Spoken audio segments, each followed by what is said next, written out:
ఉన్న బంగారాన్ని విడిపించి ఆ రోజు ఆన్లైన్ రేటుకే మేము కొంటాం. Sharma gold company. నమస్తే, వెల్కమ్ టు సుమన్ టీవీ. నేను మీ యామ్ని. ప్రస్తుతం మనతో ఉన్నారు ప్రముఖ ఆధ్యాత్మికవేత్త జ్యోతిషరత్న శ్రీమతి కోనాల భాగ్యలక్ష్మి రెడ్డి గారు ఉన్నారు. అమ్మతో మాట్లాడి మనకున్న సందేహాన్ని అడిగి తెలుసుకుందాం. నమస్తే అమ్మా. నమస్తే అమ్మా. అమ్మ, ఇప్పుడు శని వక్రగతి చెందుతుంది అని అంటున్నారు. అసలు ఇప్పటి నుంచి ప్రారంభమవుతుంది? ఈ వక్రగతి వల్ల అసలు 12 రాశుల వారికి ఏ విధంగా ఉంటుందమ్మా? ముఖ్యంగా శని వక్రగతి అనుకునే ముందు ఒకసారి శని భగవానుని మనం ధ్యానం చేసుకుని మొదలు పెడతాం. ఓకే. గంగణపతే నమః. వక్రతుండ మహాకాయ కోటి సూర్య సమప్రభ నిర్విఘ్నం కురుమే దేవ సర్వకార్యేషు సర్వదా. ఓం గంగణపతే నమః. నీలాంజన సమాభాసం రవిపుత్రం యమాగ్రజం ఛాయా మార్తాండ సంభూతం తం నమామి శనిచ్చరం. ఆ శని భగవానుడికి నమస్కారం చేసుకుంటూ శని భగవానుడు వక్రగతిన వెళ్తున్నాడు. 139 days అనేసి మనకి చెప్తూ ఉన్నారు. అయితే ఈ శని భగవానుడు వక్రం అంటే ఏమిటి, వక్రగతి అంటే ఏంటి అనేది మనం తీసుకున్నట్లయితే, వక్రం అంటే వంకరగా తిరగడం అచ్చ తెలుగులో. అయితే ఏమిటంటే దానికి అసలు శని భగవానుడు దేనికి కారకత్వం వహిస్తాడు అని మనం ఆలోచించినట్లయితే కనుక ఆయుష్కి ఆయనే, విచారానికి ఆయనే, దుఃఖానికి ఆయనే, తర్వాత రోగానికి ఆయనే, మన రూపం బాగుండడానికి బాగోకపోవడానికి కురూపత్వంగా ఉండడానికి కూడా శని భగవానుడే కారకత్వము. తర్వాత మోసకారిగా మనం బతకాలన్నా, భయంకరంగా అవతలి వాళ్ళని భయపెట్టాలన్నా కూడా ఈ శని యొక్క ప్రభావం మనిషి జీవితం మీద ఎక్కువ ఉంటుంది. కొంతమంది ఇనుప వ్యాపారం చేస్తారు, బ్రహ్మాండంగా ఫ్యాక్టరీలు సంపాదించేసుకుంటారు.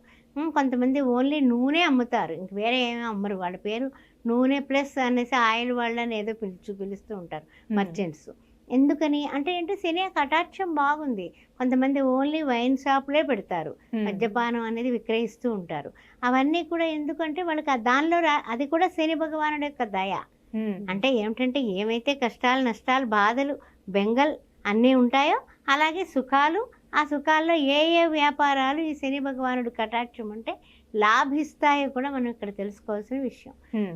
అలాంటిది కొంతమంది మాంసం విక్రయిస్తారు, అది కూడా శని భగవానుడే. హోటల్స్, రెస్టారెంట్లు, పబ్బులు, రాత్రి మాటలు వెళ్ళేటటువంటి క్లబ్బులు, పబ్బులు అన్నింటికీ ఈయనే. పాడుపడిన ఇళ్ళు, పాత వస్త్రాలు, విరిగిపోయిన వస్త్రాలు ఇంట్లో ఉంచుకోవద్దని చెప్తూ ఉంటాం కదా, వాటిలన్నింటికీ శని భగవానుడే కారకుడు.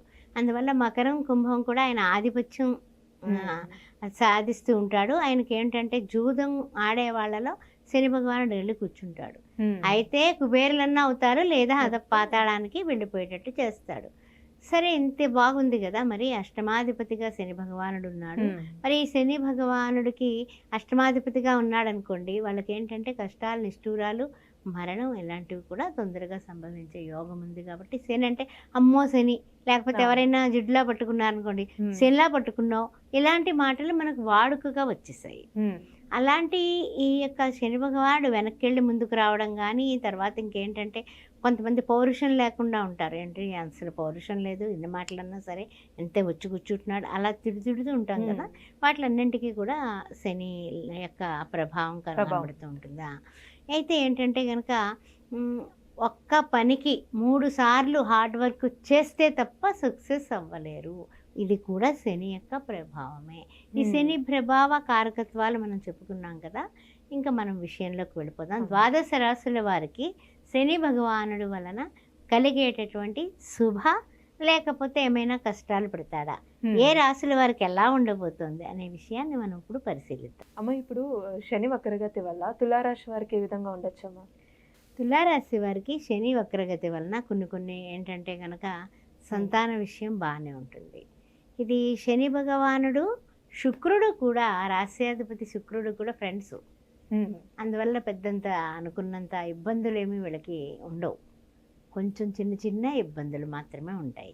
అది శుభవార్త మనకి. తర్వాత ముఖ్యంగా ఏమిటంటే కనుక తులారాశి వారికి మంత్రాలు ఏదైనా చేసుకునేటటువంటి వాళ్ళకి మంచి సమయం కింద లెక్క. సంతాన అభివృద్ధికి, సంతానం కోసం చేసే ప్రయత్నాలు కూడా ఫలించే అవకాశం ఉంది.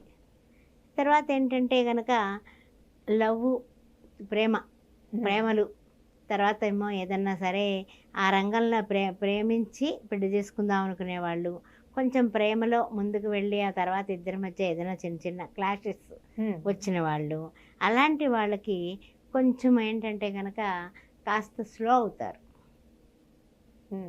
ఏంటంటే చిన్న చిన్న అపార్థాలు వచ్చే అవకాశం ఉంది తులారాశి వారు. తులారాశి వారికి.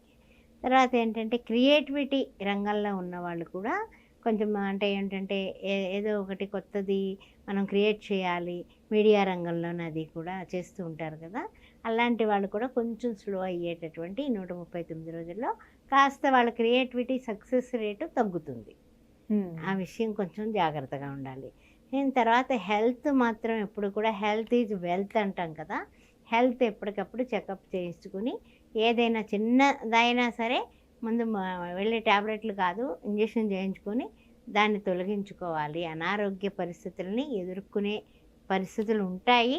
తులారాశి వారికి కాస్త జాగ్రత్త. చిత్త 3, 4 పాదాలు, ఆ తర్వాత స్వాతి నక్షత్రం, విశాఖ ప్రథమ, ద్వితీయ, తృతీయ, వీళ్ళందరూ కూడా ఈ జాగ్రత్తలు తీసుకోవాలి. అలానే అమ్మ ఇప్పుడు వివాహ విషయానికి వస్తే ఏ విధంగా ఉంటుందమ్మా? వివాహ విషయాలు అన్నీ కూడానమ్మా ఎలా ఉంటాయంటే కనుక కొంచెం జాగ్రత్తగా ఎంక్వైరీ చేసుకుని ముందుకు వెళ్ళడం మంచిది. ఆమె ఏదైనా సరే ఏ రంగంలో ఉన్నా సరే పెళ్ళిళ్ళు కానీ, లేకపోతే ఏదైనా కొనడాలు అమ్మకాలు కానీ, లేకపోతే వృత్తుల్లో కానీ, పెట్టుబడులు పెట్టే షేర్ మార్కెట్ ఇలాంటి రంగంలో కానీ కాస్త మెళకువతో, అంటే ఎవరైనా పెద్దవాళ్ళని అనుభవజ్ఞులని సంప్రదించి మీరు స్టెప్ వేస్తే బ్రహ్మాండంగా ముందుకు వెళ్ళిపోతారు.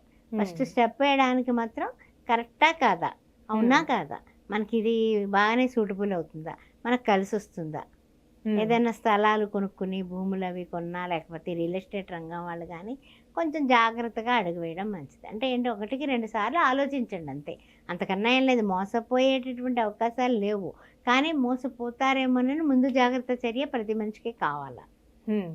ఆ జాగ్రత్తలు తీసుకుంటే అన్ని విధాలుగా కూడా బాగుంటుంది. రికవరీ చేసుకోవడానికి కొన్ని విషయాల్లో కిందటి మాసాల్లో మనం పోయిన నష్టాలని రికవరీ చేసుకునే ప్రయత్నం కూడా వీళ్ళు ఈ యొక్క శని వక్రగతిలో ఉండగా చేస్తారు. ఆ ప్రయత్నాలు చెయ్యండి, మీకు ఫలించే అవకాశాలు ఉన్నాయి. అలానే ఏమైనా ఆరోగ్య సమస్యలు అంటున్నాయమ్మా? ఆరోగ్య విషయంలో కొంచెం సమస్యలు ఉన్నాయమ్మా. మెడికల్ చెకప్స్ అవి ఎప్పటికప్పుడు చేయించుకోవడం, మెడిసిన్స్ వాడటం, ఇవన్నీ చేయడం అనేది మంచిది.